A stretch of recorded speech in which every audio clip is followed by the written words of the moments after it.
Alright, so back to our table of contents. Today is February 6th, and we're doing lesson 5.2, which is multiplying exponents. So go ahead and get that copied, and when you're done, turn to a fresh page.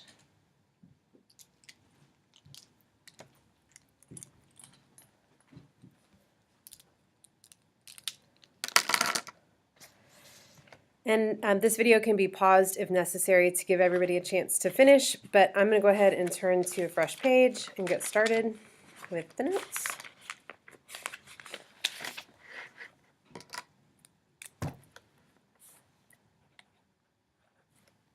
Unit 5, Lesson 2, February 6th. Essential question.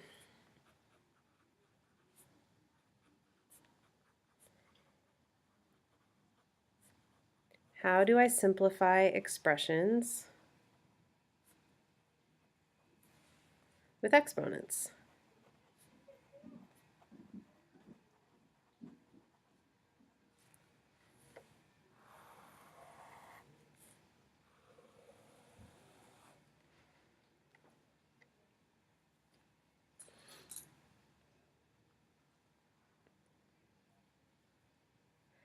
So the first thing we need to talk about is something called expanding.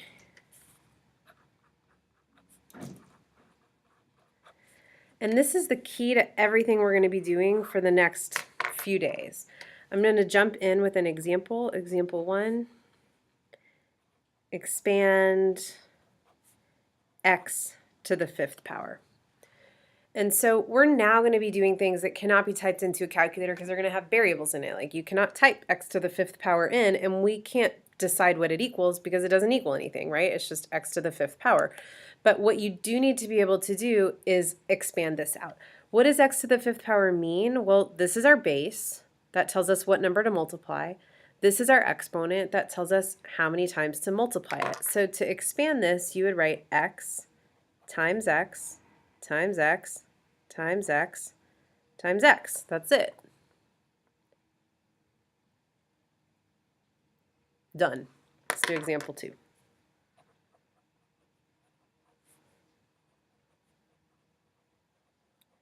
I'm going to have you expand 3x to the 5th power.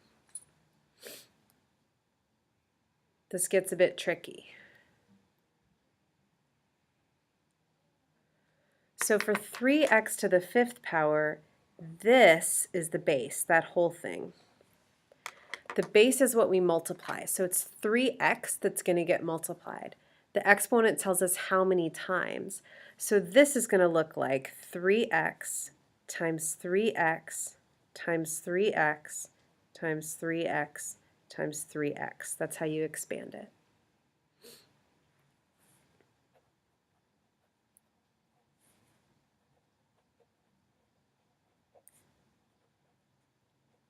Okay. So give 100% right now because this is the biggest mistake that people make. The exponent is stuck to whatever is right in front of it. Okay, the base is whatever's right in front of the exponent. So here that was easy. There's the exponent, that's the base. It's right in front of it. In this example though, it's a little confusing. That's the exponent, which means the parentheses are my base because the parentheses is what's in front of it. And so you have to grab whatever's in parentheses as your base. For example, 3, what's right in front of the 5? It's just the x. The 3 is not part of the base. This is the base. The 3 is just extra. So it's not that we ignore it, it's just that it doesn't have an exponent. And so we only put it down one time. It does not have an exponent. X has an exponent. And so we do x times itself 5 times. 3 times x times x times x times x times x. Example 4.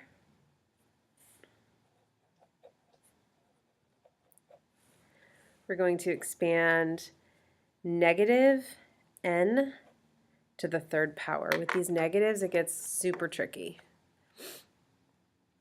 So we have to think here about what is the base.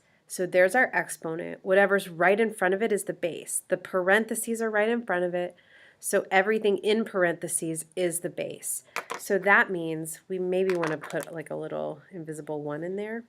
That means that this is the base, and that gets repeated 3 times. So negative 1n times negative 1n times negative 1n. Last example like this.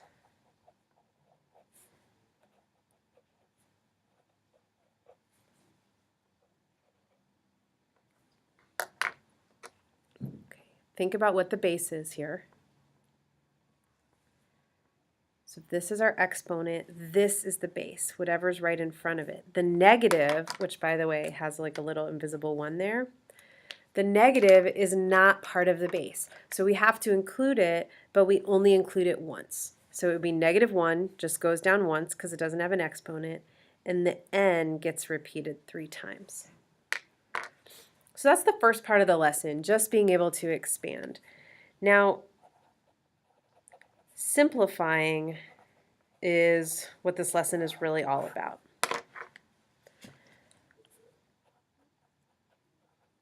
This is going to look complicated. Don't stress. It's really not that bad. Negative 5 x to the 4th y times 3 x y squared. This process is step 1, expand. Step 2, I'm going to call it snap back.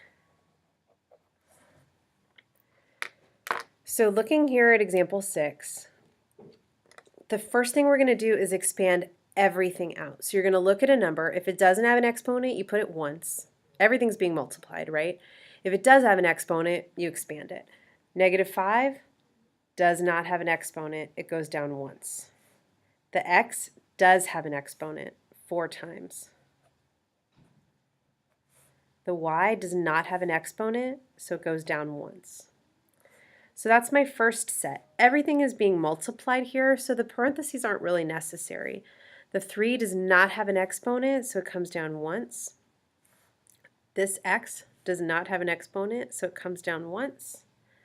This y does have an exponent, and so we write it twice. So that's fully expanded. That's step 1. Step 2, snap it back. So the way you do that is you kind of group things. Let's start with the numbers. I'm going to take the numbers. I've got negative 5 times 3, and I'm going to do that multiplication. So negative 5 times 3 is negative 15. Now we look at our x's. All the x's that are being multiplied. We have x times x times x times x times x. So that's x times itself 5 times, because with multiplication, order doesn't matter, so they can be kind of grouped together, right? 1, 2, 3, 4, 5 x's being multiplied is x to the 5th power. And now we look at our y's. I've got y times y times y, which is y to the 3rd power. So that's called simplifying. Expand everything out, snap it back together. We're going to do 2 more examples.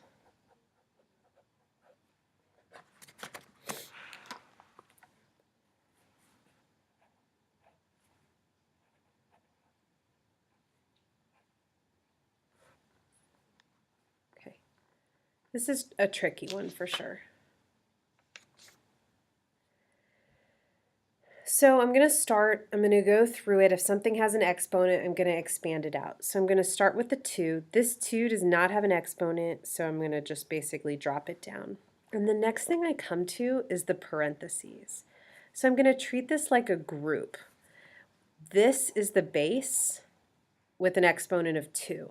So I'm going to take that entire base and multiply it twice. So that's going to look like this.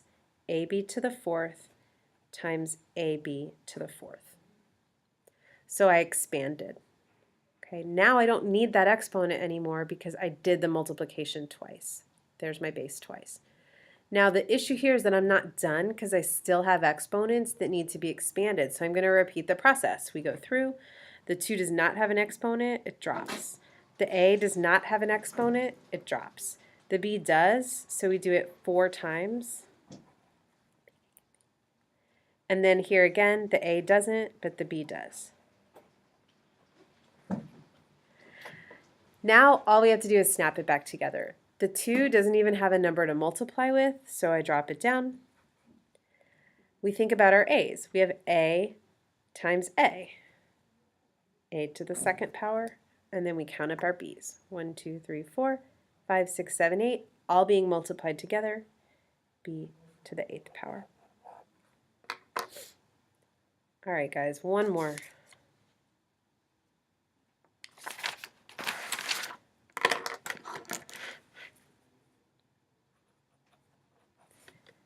Example 8.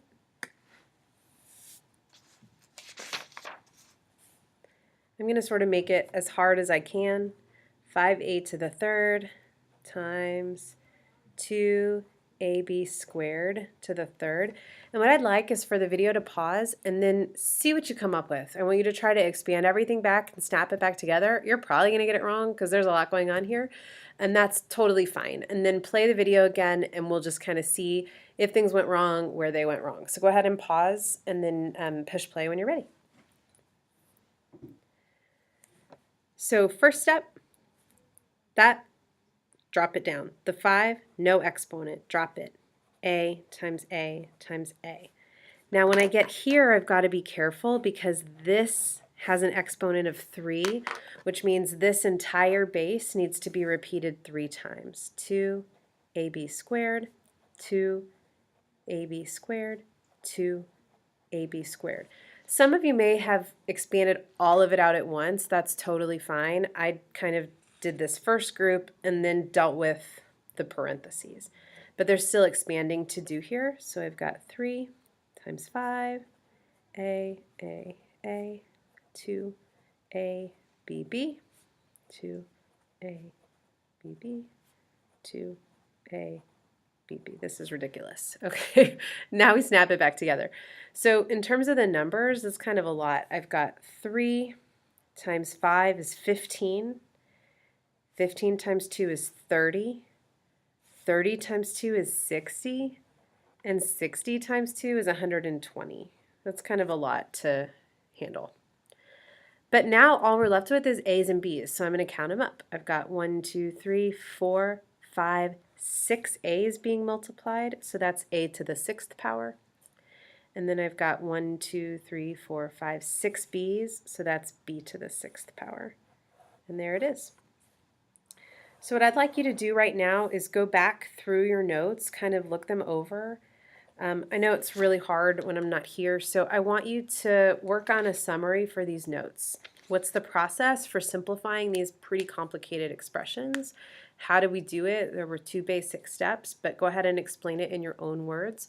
And then when you're done with this, you can move on to the next activity.